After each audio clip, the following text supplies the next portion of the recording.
ఎందుకంటే ఇది నిజ జీవితం.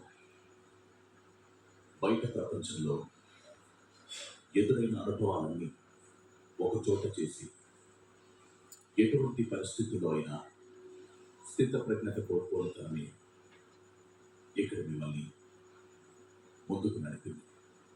ఈ విషయం మీరు ఇంట్లోకి అడుగుపెట్టిన మొదటి రోజు నుండి స్పష్టంగా కనపడింది. అందరికీ శివనని చేసింది.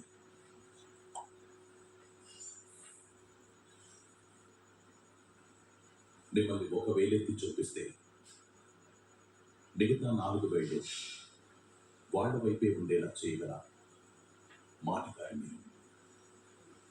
సరైన సమయంలో సరైన పాపుడు కలిపి చాణక్యుడిగా నిలిచారు.